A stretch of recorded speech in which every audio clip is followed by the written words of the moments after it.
Assalamualaikum warahmatullahi wabarakatuh.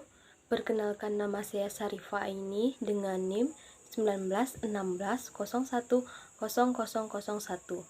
Baiklah, saya di sini akan menyampaikan materi syarah hadis ekonomi tentang ijarah dengan dosen pengampu Bapak Dedi Afdal LC MUD.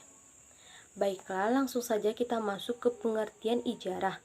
Ijarah berasal dari kata al-ajru, berarti al-iwad atau upah atau ganti. Wahba al-Zuhaili menjelaskan ijarah menurut bahasa yaitu bai al-manfaah yang berarti jual beli manfaat. Pengertian ijarah menurut istilah yaitu akad yang lazim atas suatu manfaat pada waktu tertentu dengan harga tertentu. Sedangkan menurut Hanafiyah adalah akad terhadap suatu manfaat dengan adanya ganti. Dari penjelasan di atas dapat kita simpulkan ijarah merupakan salah satu bentuk aktivitas yang dibutuhkan oleh manusia karena ada manusia yang tidak mampu memenuhi kebutuhan hidupnya, kecuali melalui sewa-menyewa atau upah-mengupah. Transaksi ini digunakan untuk meringankan beban kesulitan yang dihadapi oleh manusia dan termasuk salah satu bentuk aplikasi tolong-menolong yang dianjurkan oleh agama. Materi selanjutnya, dasar hukum ijarah. Hukum ijarah dapat diketahui dengan mendasarkan pada teks-teks Al-Quran, hadis-hadis Rasulullah, dan ijma ulama fikih sebagai berikut. Yang pertama, berdasarkan Al-Quran. Dalam Al-Quran, ketentuan tentang upah tidak tercantum secara terperinci, akan tetapi pemahaman upah dicantumkan dalam bentuk pemaknaan tersirat seperti ditemukan dalam Quran Surat Al-Baqarah ayat 133 dan Quran Surat An-Nahl ayat 97. Yang kedua, berdasarkan hadis. Hadis-hadis Rasulullah Shallallahu Alaihi Wasallam yang membahas tentang ijarah atau upah mengupah diantaranya diriwayatkan oleh Ibnu Majah dari Ibnu Umar. Yang ketiga, berdasarkan ijma. Para ulama sepakat bahwa ijarah itu dibolehkan dan tidak ada seorang ulama yang membantah kesepakatan ijma ini. Jelaslah bahwa Allah Subhanahu wa Ta'ala telah mensyariatkan ijarah ini yang bertujuan untuk kemaslahatan umat dan tidak ada larangan untuk melakukan kegiatan ijarah.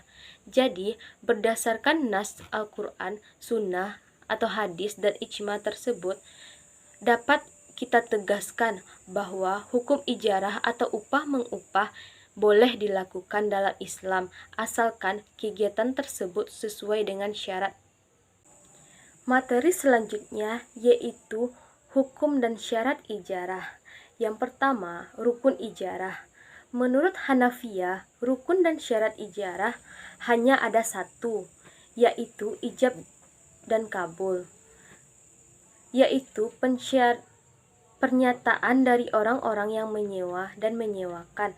Sedangkan menurut jumhur ulama, rukun-rukun dan syarat ijarah ada 4. Yang pertama, akid atau orang yang berakal. Yang kedua, orang yang melakukan akad ijarah ada 2, yaitu mu'jir dan mustajir.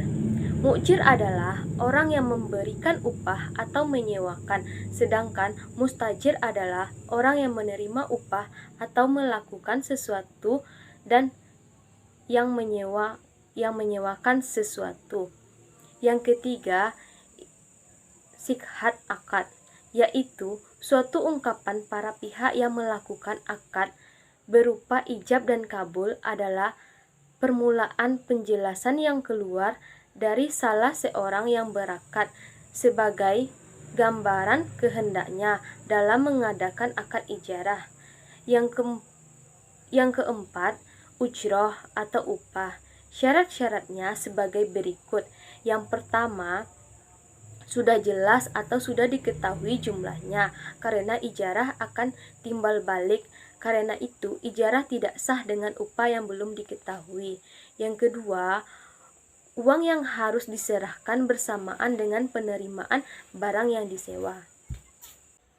Selanjutnya, syarat ijarah. Menurut Muhammad Ali Hasan, syarat-syarat ijarah adalah sebagai berikut. Yang pertama, syarat bagi kedua orang yang berakad adalah telah balik dan berakal atau mazhar, Syafi'i, dan Hambali. Yang kedua, kedua belah pihak melakukan akad menyatakan kerelaan untuk melakukan akad ijarah itu. Apabila salah seorang keduanya terpaksa melakukan akad, maka akadnya tidak sah. Yang ketiga, manfaat yang menjadi objek ijarah harus diketahui secara jelas sehingga tidak terjadi perselisihan di belakang hari. Jika manfaatnya tidak jelas, maka akad tersebut tidak sah. Selanjutnya, berakhirnya akad ijarah. Akad ijarah berakhir disebabkan oleh beberapa hal tersebut, seperti yang pertama, objek hilang atau musnah seperti rumah terbakar atau baju yang dijahit hilang. Yang kedua, tenggang waktu yang disepakati dalam akad ijarah telah berakhir. Apabila yang disewakan itu rumah, maka rumah itu dikembalikan kepada pemiliknya, dan apabila yang disewakan itu adalah jasa seseorang, maka berhak menerima upahnya. Berikut hadis ijarah.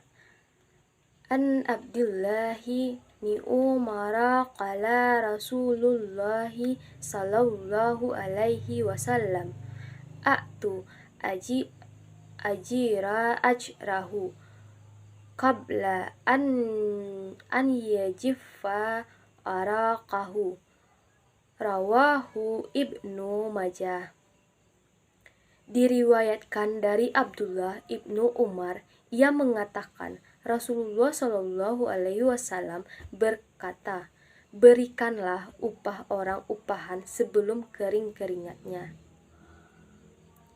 Demikian materi tentang ijarah yang dapat saya sampaikan. Wabillahi taufik wal hidayah. Assalamualaikum warahmatullahi wabarakatuh.